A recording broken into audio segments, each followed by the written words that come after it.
Celtics go down 3-0 to the Knicks in the first round. They lose 90-76. This is a special playoff edition of the Garner Report on Celtics Blog and CLNS Radio.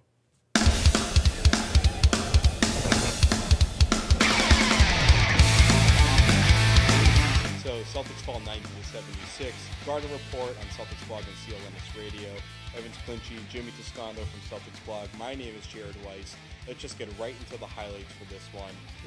Celtics started off decently, but things trailed off even before halftime. 2-0.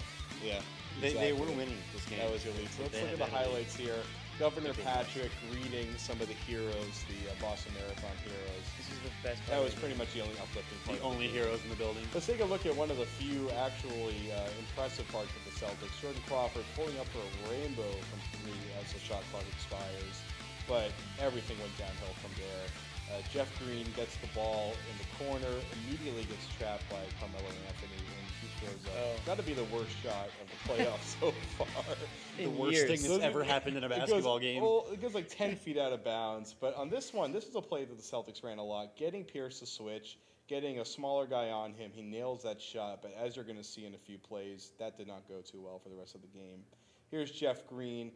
A little better half this winding time. down, a little bit better. He goes left. Jeff Green does go left once in a while, but it didn't get much better here. Carmelo pulls up for three. He got that one. You're going to see a lot of Carmelo shots and a lot of them going in tonight. He was huge as usual. Spinning baseline here, nailing a beautiful fadeaway 10-footer. Yeah, it was mellow in the second half. I mean, and then, of course, pulling up for three in transition. Transition game was huge for the Knicks. That was a big advantage for them. But when he goes through the legs, raindrop. You're not going to stop that. J.R. Smith, steal on that Pierce post-up we're talking about. Boom, slams it home with Jeff Green trailing. That was like the most embarrassing point. But this was the worst point for J.R. Smith. Throws the elbow, crushes Terry in the face. Terry wants to fight immediately. Look at Terry. Yeah, he's like, hold me back, Doc and Green holding him back. Mike Woodson is furious because that was a flagrant two. Ooh. Clocks him right in the chin. Deservedly so, too. He knew what he was doing when he threw his elbow in there like that. Yeah, they probably don't like each other much. Well, Doc has been a little bit vocal about the officiating in the past couple games, but asked about that elbow play, Doc was not giving in. I wish I was playing. And I didn't like that. You're up.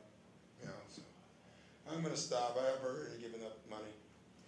So flagrant two is originally flagrant, and then they review it to flagrant two. Yep. Jimmy, I mean, what did you think of that play? I think it was well-deserved flagrant two. I mean, if you look at the replay, as we just showed, I mean, he goes in there hard. I mean, he knows Terry's right there, and he goes in there hard, hoping, I think, catch him somewhere.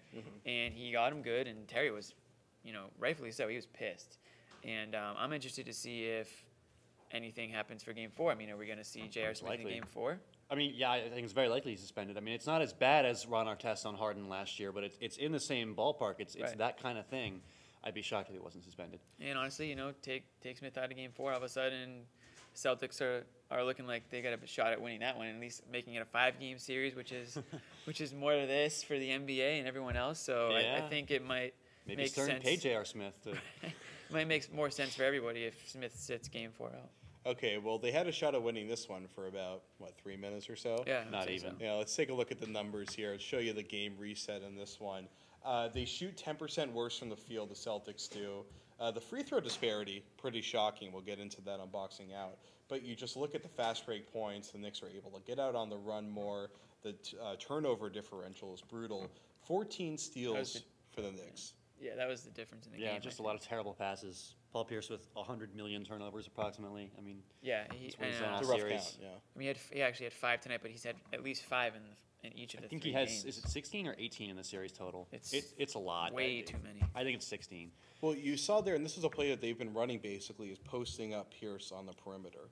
They were doing a lot of pick and pops where they would try to get a switch. Ray Felton would be on him. A smaller guy would be on him. And guys are coming over and deflecting the ball out of there, whether it's Melo or Kidd or Prigioni.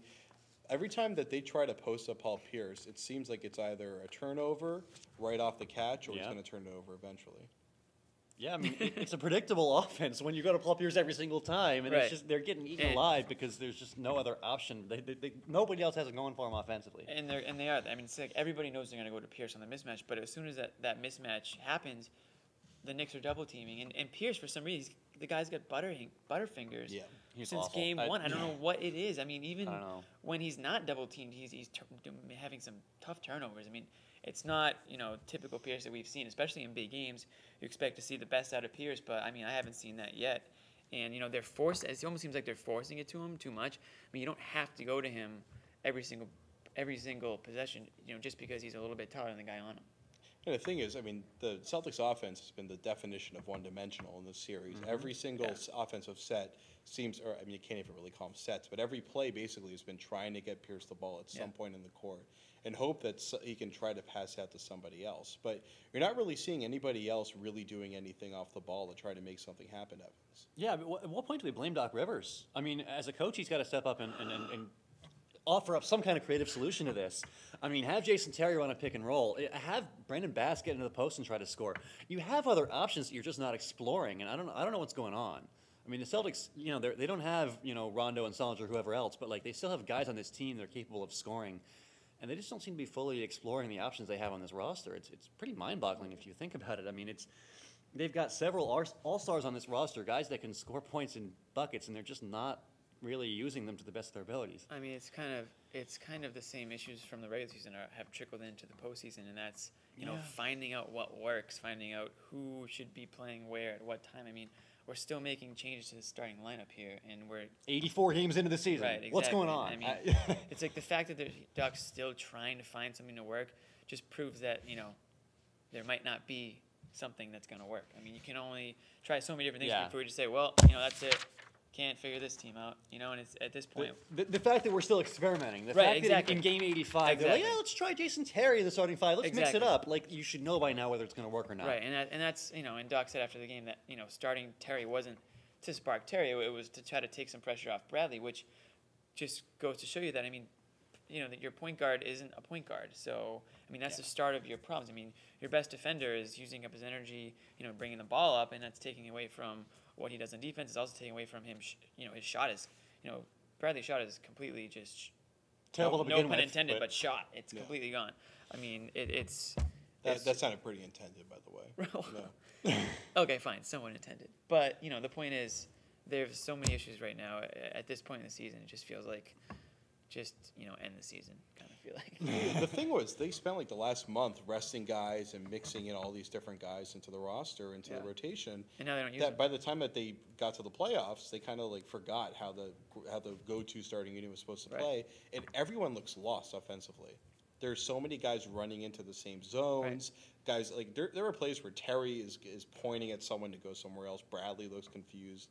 Green, Bass, they all look confused on offense. Yeah. It seems like they can't run a play because nobody really seems to know where they're supposed to be going. Right, and that offense, I mean, the struggle that you're seeing on offense is hurting them on defense too, because they can't score and get back and play defense. I mean, they're constantly running back in transition, and they can't get set on defense. So I mean, it's one thing leads to another, and that's why they're scoring 76 points. And I mean, have they touched 80 points this series? No. So they haven't touched 80 points. That's unbelievable. So there you go. It's pretty shocking. It's disgusting. Yeah. Well, the question is, can they even win Game 4? Well, let's hear from the big guys here: Kevin, Paul, Doc, Jeff Green. I mean, do they have a shot at least to try to make this go back to New York? Well, they don't have a chance. Choice. You're down 3-0. It's a simple message. You got to win the first. You got to win the next one. Haven't won it yet. It's one game at a time, and as long as we're still playing, we have a chance. So it's a new game, Game 4. We just got to leave it out on the floor. I mean, right now, what we got out there, we got to play with. I mean, that's the hand that we've been dealt. So you can't look out and say, what if we had this? What if we had that? We don't. So the guys that we got out there, I think, are capable, and we got to go out there, and that's what it is. I mean, that's what it's been the last few weeks, the last month. So, and we understood that. There's no other choice. One of the options here. That's what it is. KG is saying that we don't have a choice, as he tried to say before we went to him. I tried to say that. Yeah. You so did try very hard. obviously that's kind of how playoffs work, is you have to win the game in order to go to the next round. But there's no reason to believe that offensively they're capable of carrying themselves another game even. I mean, can they win Sunday? Yeah. I know. I wouldn't be shocked at all if they win Sunday and they push to Game 5. Can they win the next 4 games in a row? Well, it's never happened before. And It's never happened before. It's a true fact, statement. it's never happened before. And I haven't seen anything. I mean, they've lost to the Knicks 6 times this year. Okay, it's In not a row. like, In a row. Yeah, right. they won It's the not first like it's not like this is the first time it's happened. I mean, I just haven't seen anything that's telling me that, oh, this is what we need to do to win 4 one. They times have in a not row, figured it out. No. including 2 in New York. I just don't see that happening. And they've lost these last 6 games by an average of over 12 points a game. Like the average is that they're usually stat. they're very usually good getting stat. blown up. Shout out to Stats Adam on that one. Okay. Kind of did the math in my head. So around 12 points a game or so. I know it's 74 over the last 6, so close to that. But That was my stat, actually, but exactly. whatever. But they haven't really made it close, and that's They have what's not. so amazing about it, is that all 3 of these games have been blowouts. Where tonight's game, pretty much by like the end of the 3rd quarter, we were kind of, as people, as spectators watching the game, we're kind of checked out at that point. I mean, the first 2 games, they kept it close and even had a Right. lead in the second half, Right. and then they just kind of fell apart offensively in the second In the half. second half. Like, Tonight it was like, well, let's not waste any time falling apart. Let's just Yeah. fall apart instantly. hey, they scored 45 points in the second half. That's a pretty decent, that's, 90 take points They a got game. over 20 points in a quarter. I mean, that's They news. had 24 in the fourth quarter. right. 24! That's That's right. like When you string, but their first half was so terrible. When you string together, the second and third quarters from Game 2 and the first and second quarters from Game 3, that total is 54 points. That is not a very good scoring So- basketball game. You know, the thing is, Good luck. they had a 13-point second quarter, and all these games they've had like a quarter where they can't even score 15 points, where they basically are completely shut down offensively. Yeah. It's pretty bad. It's pretty bad, but it's bad. Seeds let's- fans. It's not good. what are the good things? Can we find a silver lining in here? I mean, Terry. Kevin went 3 for Garnett is 6. playing really, really hard. Yeah. I'll give him that. Yeah. Garnett, I mean, he's not going down quietly. for He's sure. really not. Like, he's probably got a million injuries, including the hip pointer we've been talking about all week. And he's And the bone battling a spurs, lot. apparently, yeah. And he's still showing up and fighting really, really hard for this. He doesn't really have teammates that are matching his effort, but, who's to be surprised by that? Like, Right. I mean, who can? But that's probably the silver lining. Yeah, I mean, you asked, so probably there's silver one. lining. It there's was one the good question. thing. We got I don't an know. I answer mean, out of it. looking from top to bottom, I can't really find a silver lining in this. I mean, Jeff Green, 8 for 17. It's not a bad game. No, Jeff Green was aggressive, and he was trying to score, and then on the other end he was getting torched. I mean, Right. I don't know. Every good thing has a bad thing that comes with it. So And you know what? Jeff Green has been rebounding in the series. He had 9 tonight. That's something. Doc talked about him. Build off it. he was the power forward. I mean, you didn't Yeah. have Brandon Bass next to him this time, so he had to step up and rebound more. But you see, we're stalling. We're trying to find something for you to grab onto as, Right. as a Celtics fan, but it's really hard It's to. not working. Yeah. But let's look at some numbers here. Evans, what's your boxing outside of the night? The Knicks were 11 for 27 from 3. 11 threes, and most of them were pretty wide open. Prigioni had 3 early in the game that were pretty much all uncontested. Carmelo, Novak, and J.R. Smith all made 2 threes as well. I mean, they were just knocking down threes like crazy. 11 for 27 is over 40%. It's a pretty nice performance for them. And just real quick, I mean, that's their game, and it's like the Celtics know that that's their game. Yeah. So just get out. I mean, it's obviously easier said than done. Me sitting up here, like, who am I? But I mean, just get up in their face. You know what I mean? Get up in their face and put a hand in their face. Like they shouldn't be giving up open threes. Those are the like if you're on a guy and he hits a 3, well, that's fine. But if the Knicks are taking open threes, I mean, come on, that's their game right there. I think a lot of people were encouraged early on when they saw Jason Terry attacking the basket, and they were like, oh, this is why we started the guy. You can give us some instant offense. But the guy's guarding Prigioni, and Prigioni gets 3 open threes. Right. You're hurting your team more than you're helping because of the defense. I mean, Terry wasn't closing out on shooters. Pierce wasn't closing out on shooters. They were leaving guys open for 3 constantly, and they need more effort on that end of the floor. They need way more. Okay, good stat. My stat. It's not often that your 3-pointers outnumber your free throws, but the Knicks only hit 8. They hit 3 free throws, so they only took 8. So they hit more free throws. They hit more 3-pointers than the free throws that they took. So That's 3 for 8. insane I mean, that's crazy because I mean, when you beat a team by 14 points, you assume that they had at least somewhat of an advantage at the line. I mean, you think that maybe they were attacking the rim and they were getting to the line, but no. I mean, they took 8 free throws tonight and they only hit 3 of them, and they still won. You know how the gold standard for shooting is 50, 40, 90? The Knicks were 50, 40, and 37.5. Yeah. So, Yeah. in every aspect of the game but one, you guys shot really well, but Yeah, it's just- 37.5. Not a very so Kevin good. Durant night for the No. Knicks there. Not- I mean, not quite. the starters took a combined 3 free throws. I mean, it's just crazy. But they didn't need to draw contact because they were getting open shots Exactly, all night long. no, So exactly, it's not really a and bad that- thing. And that's the frustrating Well, point. the amazing thing is foul trouble for the Celtics has been like a big theme in those first 2 games. Tonight, KG didn't get in foul trouble. Jeff Green didn't. They get in weren't foul physical trouble. enough to get in Right, foul they weren't trouble. Like they physical at weren't all. even making contact with anybody. They were I just mean- kind of getting lost. And we forgot to kind of talk about it, but the most physical they were was Jason Terry pretending about to go fight J.R. Smith. Yeah, pushing refs' arms out of the way and getting himself, in risk of suspension. Right. I mean, Uh-huh. but the Nice point is, like, physical. it took them midway through the fourth quarter to find, some kind of reason to fight back. It was Yeah. kind of like KG said it after the game. I think he said, we took our punches, but we didn't punch back enough. Not actually taking punches, but there wasn't enough aggression between with the Celtics tonight. Yeah. Well, the funny thing is that at that moment, that was when the crowd woke up because the crowd was kind of dead and things got really intense at that moment. Yeah. And I think it was Green that went and scored on the other end. Yep. And all of a sudden, they were down by like 14. 14! Oh my Yeah. God, they almost tied the game. But 14 with 6.5 left. They were There one was some 14-pointer time. away. There was some time for them to make a comeback Right, with no. this amazing momentum. Agreed. And then Melo goes And then, down and yeah, hits a 3. Melo And that just happened crushed all them. game. Exactly. Every time the Celtics looked like they were getting a little momentum, the Knicks would come down and they would just Melo would make a put it ridiculous out. fadeaway, and Yeah. that would be that. Yeah, put it out. Baller of the night preview there. But just for my What? stat, 26 points off turnovers for the Knicks. Good stat. Especially like we Let's move talked on. about with Pierce, just couldn't catch a ball without it getting deflected Yeah. and turning into a turnover.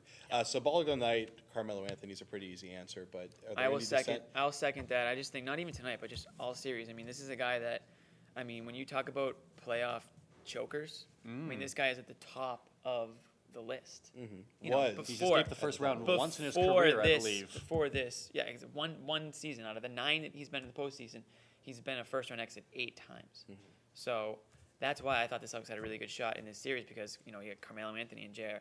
Smith leading the way, and those guys don't have much success at all in the postseason. Well, here's Carmelo. He's really stepped up his game with these first 3 games. So that's why baller of the night, baller of the series for me.